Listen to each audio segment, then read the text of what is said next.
Your destination is on the left.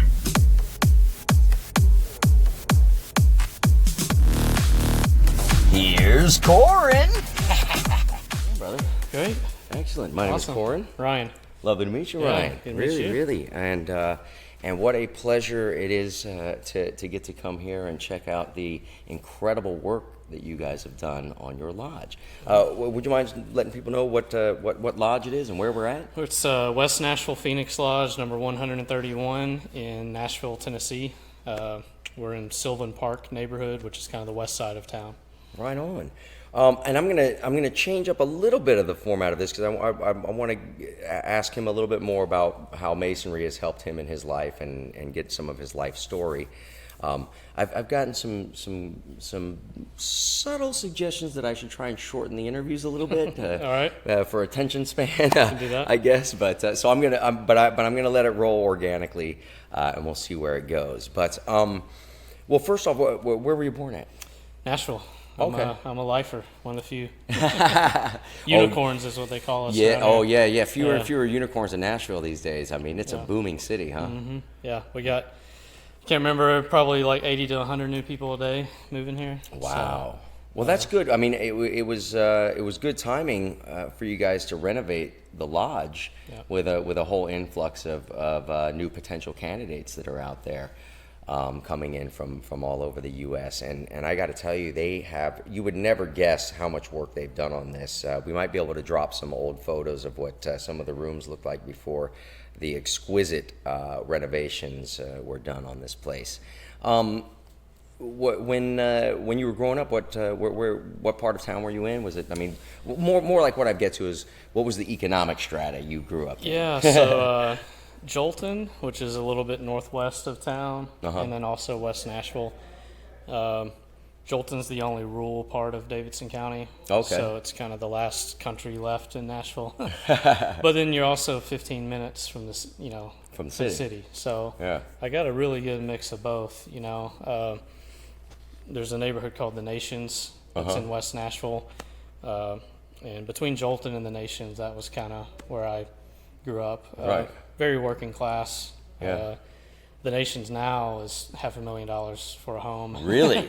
Back, wow. Just 6-7 years ago, you could get something for $40,000 over there. Oh. So just to show you how quickly. That is an insane increase in property value for that amount of time. Yeah. I mean, I'm sure that the people who still have their houses around there are singing. They're singing the sweet songs. Yeah. The few holdouts left are all think they're sitting on a gold mine, which they are. So. Yeah, absolutely. Yeah, I'd say middle to lower class neighborhoods. Okay. So. Yeah, gotcha. And what was life like for you with your mom and dad? Were they did they remain together? They divorced when I was 3. Okay. So I was a year and a half when mine did. So yeah. But Dad stayed around town, so I got to see him every other weekend, and that's great. All that. So really didn't, being 3, I really didn't know anything else growing up. That's just kind of what it was. Yeah, so. Exactly. What was life like for you? In junior high school age. What were you into? What was going on during that time? Real into sports. Played football, basketball, track, baseball. And also middle school started playing the drums. Oh, no kidding. Okay. So as a drummer, still am, I guess, just not professional. I live in a condo now, so drum set's a little a little tough. Yeah. You'll have to use those the fake drumsticks. Yeah. Yeah. I've got a cajon, if you're familiar with that. It's a little box that you sit on and can beat a little bit. That's all I can fit. So. So did you have a pretty stable upbringing in terms of? I wouldn't say that. No? Not necessarily. So it was good. I had really great grandparents that stepped in and helped a lot. My parents were good. They tried. They were just young. My mom had me at 20, and then I had a stepfather that had a lot of drug and alcohol issues. Mm-hmm. So. Yeah, that can prove to be a difficult scenario to find yourself in. Yeah. When you were in that scenario, though, what was being your stepfather? Was that a really tough position to be in for you, having this guy who's supposed to be an authority figure and a kind of a mentor as a father being the exact opposite of that? Was that rough living in that environment? Yeah, at times. Just makes you grow up fast. Yeah. I've never felt like I have some sob story or Right. use that as an excuse or anything like that, but it definitely makes you grow up a little faster. Yes, I agree, and I am curious at that because sometimes when we're in those situations growing up with those kind of environments, it can push us down a darker path, and that's what the representation of the checkered pavement is exactly that. You have dark and light, and you have those choices in life, and we Right. have free will to choose between them. What was that like for you? The challenge. I mean, how did you not go down the wrong path? Or Yeah, well, I flirted with it. you're You know? right. Sure, Yeah, sure. Yeah, me too. Yeah. So, but that being said, I had a decent amount of. I had a good friend group. My grandparents were awesome. They stepped in and helped a lot. And I had a group of buddies that were all kind of from the same area that wanted more in life. So, a few of us were the first in their families to go to college. Wow. And really kind of helped push each other. And I think that helped a lot. Oh, that's Because a lot of those guys didn't. A lot of the guys I grew up with are either not here anymore or working dead end jobs or all that type of stuff. So I do know. I definitely do know that. I have a very similar experience of my own in that department. Your grandfather and your grandmother was that relationship with them. Was that something that you leaned on more and more as you were getting into your junior high school age? yeah. Well, I moved out at 16 too. Oh, you did? Wow. And moved in with them. Of your own accord. Yep. Yeah, they were always involved, and then my dad was good too. He was just only saw him every other weekend. Right. So, but and my mom was always supportive. So I don't want to make it sound like just some terrible. Oh yeah. Whatever. But at the same time, it's. It would have been easy to go a different way if I didn't have some good, decent influences in my life. Exactly. And your grandfather, what was his? What did he do for a living? What was his? He was in the travel industry. Okay. So, had his own business. Hard worker. Oh yeah. And what was your grandmother like? Same. She worked for him. Okay. So it was, family shop, so to speak, and super hard worker. She grew up in East Tennessee, had 13 brothers and sisters, worked on a farm, all that type thing. So she's very old school. Anytime we were doing. Oh, I don't know. I'd say I was probably in my teens before I was stronger than her. I mean, she was, because she picked tobacco her whole life and all that good stuff. So Your extended family must be vast. yeah, and I even had my great grandparents up until a few years ago. So everyone had kids young, and That's I had my amazing. great grandparents up until my late 20s. So. And did you get much experience spending time with them? Yeah, they all lived on the same street. Really?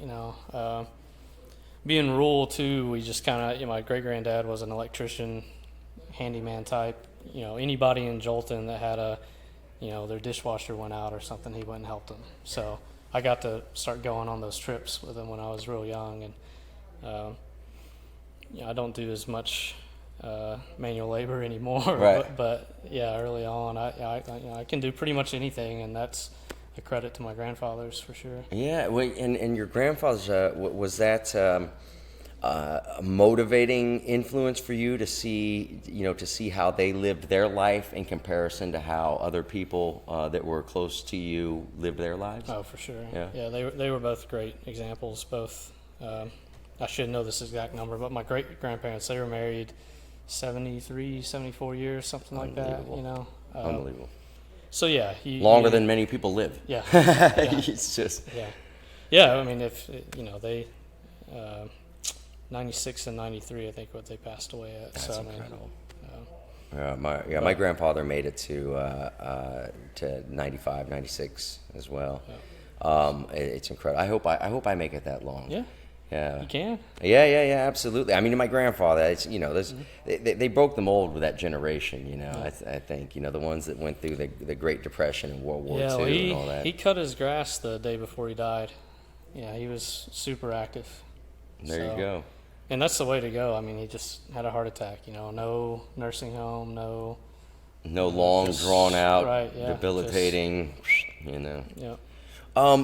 With the just real quick before I go into further down the road, I am curious at 16, the real motivating catalyst. You don't have to get into crazy detail or anything like that, but what was it that just made you go, that's it, I got to get out of this environment and get into a healthier environment, and were you welcomed with open arms from the grandparents? Yeah, well, my older sister had already left, so that made me feel more comfortable to get out of it. Gotcha. And yeah, my grandparents they loved to have me, so. Good. Yeah.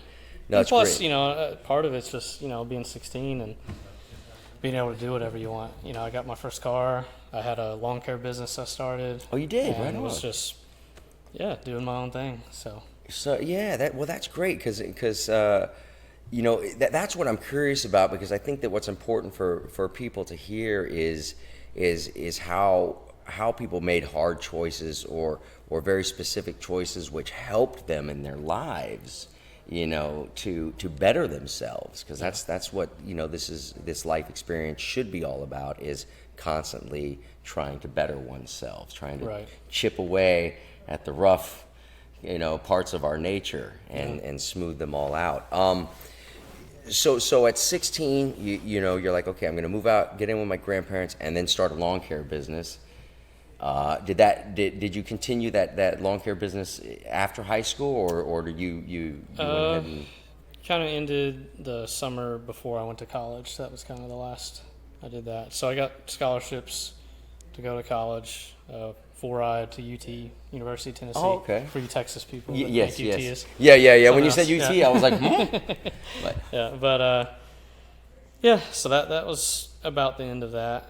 and what was motivating? What was motivating you in life at that time? As far as, like, what were you studying, for instance? Yeah, I mean, I just knew I wanted more, and I knew that I had to be the one to go do that. So I started out in engineering, ended up getting a finance degree instead. So Did that pay off in a way, or? yeah, a lot of it I don't use now, to be Right. honest, but I use some of it. But it was good.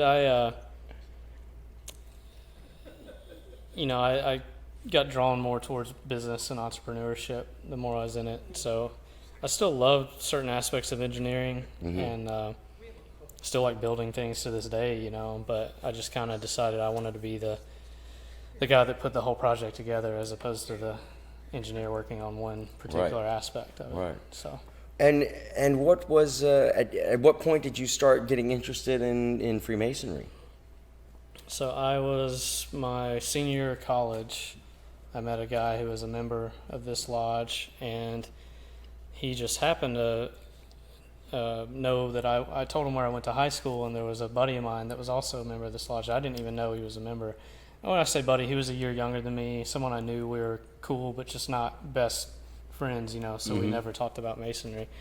But so I found that out, and I was talking to my grandfather about it, and he said, oh, well, you know, Pa, his dad, my great-grandfather, he's a Mason.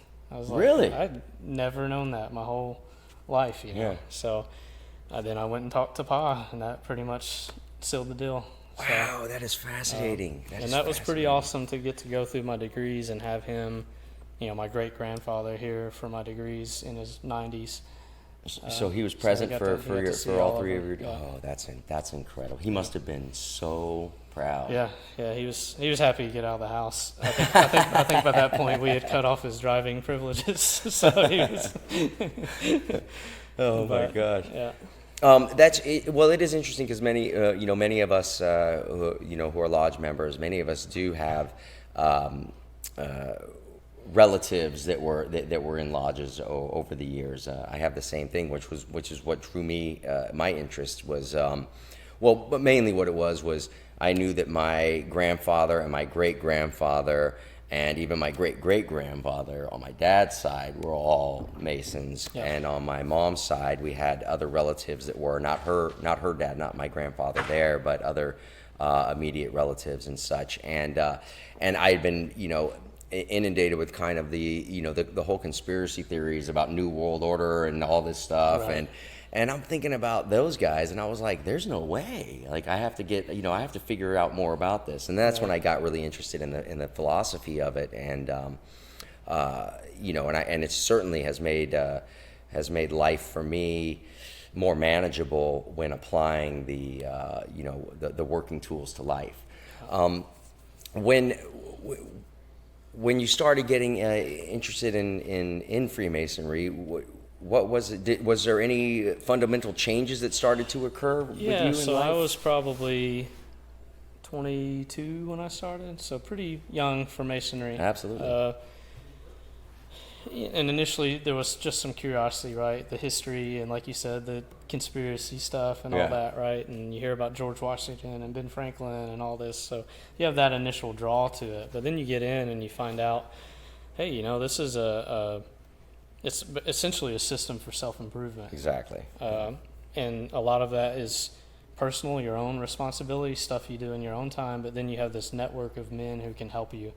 So especially, for people who may not have the greatest mentors or father figures or stuff like that, you're instantly put into an organization with men from all different walks of life. You've got the most blue collar to the leaders of society all in one place, and you can get those in all age ranges. A lot of like networking groups for younger people, like junior chamber and stuff like that. It's people that are all your own age Right. for the most part. And you go to one of these things and it's like, oh, well, everyone's looking for a job. Everyone's looking for, you're all at the same starting point. Yeah. Whereas in Masonry, you can find guys that are, retired to currently working to your age, to, that mix of perspective and different socioeconomic levels. It's really a profound fraternity to, we say we meet on the level. Exactly. No one in lodge is greater or better than anyone else. And you get that sense of brotherhood. Mm-hmm. I totally agree. And now, as far as like kind of the practical application of the system that we have, how has that worked in terms of your relationships in life? When as we're taught, how to use the working tools in speculative masonry rather than in operative masonry, where you're actually, like you guys earlier, we're actually building a small wall down there, so you're having to level, set, get things placed. That's operative, but how has it worked for you with the speculative side? Well, when you see the symbols, especially someone who doesn't know what they are, it can go to some of that esoteric and some people accuse us of a cult and the conspiracy and all that, but really the symbols are, in my mind, it's just a great way to remember stuff and be reminded.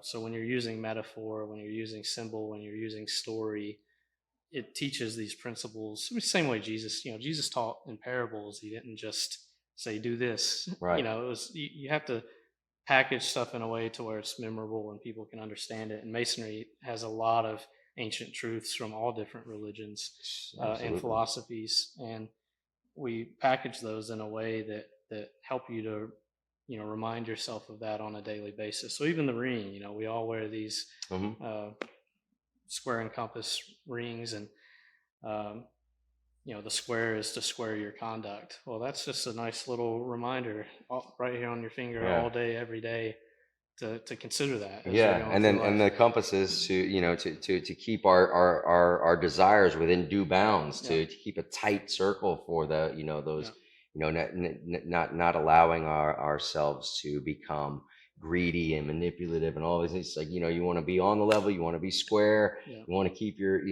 desires within due bounds, all this. And it is a what I try to get across to some people when I'm speaking about it is that that the practicality of the ideology is is phenomenal. Like you said, because when you have the working tools as something to think with, so the trowel used to spread the mortar of brotherly love, and obviously you said the square for squaring your actions and being on the level, and being upright. You need the plum, and all these are character traits that we try to develop over years. Yep. And what is as far as that goes, did you see, or have you seen a fairly, not dramatic, but a fairly, uh, a shift in how you used to think and how you think now, and how you interact with people then, before doing the 3 degrees, unless you're York Rite or Scottish Rite as well, then it's like Yep. but do you see a significant improvement in your For character? sure. I think it's a growth. I mean, I don't think I'm just an entirely different person, 180 type scenario, but for sure. And a lot of that's the principles and the teachings, but then also just the experience, So like I started getting leadership positions in masonry before I got leadership positions in my career. And that's highly beneficial, right? To be able to get thrown in on some project that you can't get fired for. Yeah, It can be a great testing ground, even if it's something as minor as, hey, we're having this fundraiser, you be in charge of this, so having that experimental, it's one thing to read and study and learn all these principles. It's another thing to practice them and apply them, and that's how you really learn. Yes, and absolutely. masonry gives you that. There's plenty to read. I mean, there's 1,000 books you could study, but it also gives you the opportunity to apply things in a practical sense. Yes, yes, absolutely it does. And then what inspired you guys to want to do all of the renovations on your lodge? I mean, obviously I kind of know myself, being in other lodges, when the carpet's a little raw and things like that. But what was the catalyst of that with your group? Yeah, so we had an incredible building from just the bones of it. It's 7,000 square feet, awesome layout. It's true mid-century modern. It's one of the more unique buildings in the city, but it was built in 1968 and practically hadn't been updated since then. So we had drop ceilings with stained tiles and wood paneling and asbestos tile floors, and I know aesthetics aren't everything, but in our mind, it's like, if we're going to take the fraternity into the next century, uh, and if we're going to do all this improvement to ourselves and to our community, you can't do that with a structure that looks like a meeting place that looks like it's falling apart, because so much of this is mindset, like we were talking about earlier. And when you walk into something that's beautiful and new, that shifts you towards a growth mindset yourself. You want to do better, right? Yes. Whereas if you walk into something that's decrepit and old and decaying, it kind of kills that motivation a little bit. So that was the ultimate idea, was that, and to build something where we could appeal more to my generation. So within the lodge hall itself, we're very traditional. We kept a lot of we're not trying to change masonry, but we were trying to provide a lodge that someone our age, even in masonry, you're young. We've got a lot of I don't 60, 70, 80-year-old guys, so young in masonry is 40s, 50s, in a lot of ways. True, that's true. That's true. Well, I think I don't think that didn't mean to act like I was calling you old there. No. I took that as a huge compliment. Yeah. No. I took it as a huge compliment. I think that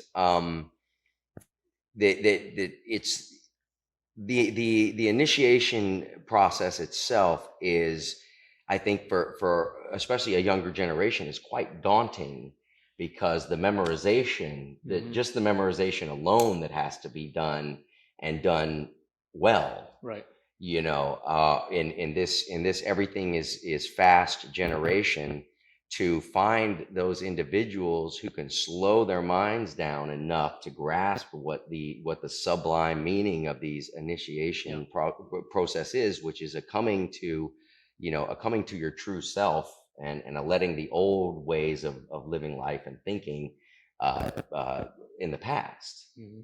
Um, and it's a tough challenge to get the generation that's below you, even, these new, when you were 22, Yeah, we were they, just starting Facebook and all this stuff. Now they're, yes, yeah. yeah. So how, has that been kind of a challenge uh to get people to commit to the degree work, because it's not it's Yeah, it's it's not for the faint of heart. a little bit. We just touching on this societal thing that you brought up. I feel like masonry is needed now more than ever in its Hmm. history. And because we don't have real connections anymore, we don't have real community. Your followers are not your true friends. Right. And um, it's not just masonry that's taken a hit membership wise. It's just about every group you can think of, whether it's fraternal or churches or whatever. We've seen these membership declines, and hopefully, I think we'll see that start to flip back. I I think hope I think so. the more people learn that, and I'm a techie man. I have every gadget in the world. I'm on my phone way too much, so I'm Right. not I'm not you know pointing the finger here. I'm guilty of it as Sure. well. But having a place to come once a week, be around other people, and just fellowship. Whether and a lot of people do still get that from church, but I also think that there's a huge place for fraternal and civic organizations as well to fill that void. Yeah, So absolutely. And it's interesting because with the slow decline of Masonic membership in the U.S., which really started in the '60s during the kind of the sexual revolution yeah, days of the '60s and all of that, and that's also when some of the first kind of conspiratorial theories were starting to come out in different books and stuff, that were kind of trying to say, oh, Freemasonry is behind the New World Order and stuff. right, And it's like, and I got to tell everybody, it's like, listen, whatever business you're in, whatever church you're in, whatever anything you're in, there's going to be someone in there that's doing other things that don't represent what right, what the organization is supposed to represent. yeah, So I found, but what I found more striking was that it seemed like a kind of a decline of culture and society, in a way, was occurring simultaneously with that decrease in the membership of the lodges. yeah, And more corruption in politics was, there was a huge, vast increase in corruption in politics from the '60s, '70s, '80s, and now, yeah, up to the 2000s and whatnot. And I always have felt that when you come into the lodges, that you might come in with one idea about things, but by the time the initiation process is done, if you don't get it, I don't know if anybody will ever get it. right. But just to wrap it up, for anybody out there who is interested in Freemasonry, and what could you say that has been the most significant fundamental um, idea, or new way of thinking? What's been the best part Yeah, about it for you in your that's in your life? The spiritual That's side tough to of it. pick just one, but definitely, growing up in the South, and I am a Christian, but you really are only exposed to one. Christianity's it for the most part. Maybe, Yeah. a few Jewish folks. Right. Of course, that's changing a lot now, but Hmm. 20, 30 years ago, not a whole lot of diversity in thought, Hmm. uh, except in Masonry. We accept people of any religion. You have to believe in a God, but we don't tell you what that is. It's not a religion. We don't worship here. There's anything like that. So you're exposed to basically these truths that can come from, the Scottish Rite degrees pull from, I mean, everything. Everything. You've got It's all over the Hinduism, place. Buddhism, Yeah. Zoroastrianism, Mithraism, every ism you can imagine. They're pulling something from, and so it's really hard to, I'd say, pick just one. But the one huge benefit is being exposed to all these different ideas. No one tells you how to think. There's not a, you don't sit down and get indoctrinated in anything. It's, hey, here's all this stuff. Now you go out. Part of being a Freemason is having free will, free mind. So, it'll present you with all these ideals, but it's still up to you to go out and study and learn and pick and choose what it is you think that could be important to you out of it. And you're given the tools. It's a Chad. It's a Chad. No, it's fine. It's hilarious. I love it. But given the tools, as being speculative Masons, unless we're out there actually building a real building of stone and whatnot, but given the working tools, allows us to have a little something to it's lean a system. on. There's some structure that can lead you down this path, but it's still your path. Exactly. Exactly. And then just, I think American ideals are Masonic ideals. I don't think there's any way you can separate that. So something else that's needed more of today. Sure, yeah. Just these ideas of freedom of thought, of speech, of personal responsibility and duty to yourself, to your country, to your family, to your community. There's a reason why so many founding fathers were Masons. And as we as a society start to lose a little bit of that, I think it makes Masonry even more important to be this a bulwark, repository or a bulwark of this knowledge and these ideals that help hold it all together. Yeah. A repository of the knowledge and the wisdom that's been around for, some say thousands of years, some say 500 years, whatever it is, and then as a bulwark to stop this downward spiral into a lack of knowledge, shall we say, which the more knowledge that we can glean, the more our minds can expand. The landscape of the mind, as we're taught, is senior to the physical landscape. So we're and it's hard to have a functioning republic without knowledge, without a knowledgeable citizenry. Exactly. So, thanks so much, brother. Great to meet you. Really great to meet you. This is what it's all about, getting to know each other. And, I'll see you out there on the road. Hopefully we'll have some more visits with some more Masons along the way. That's not the principal role of this show, but Love America Tour is coming to town.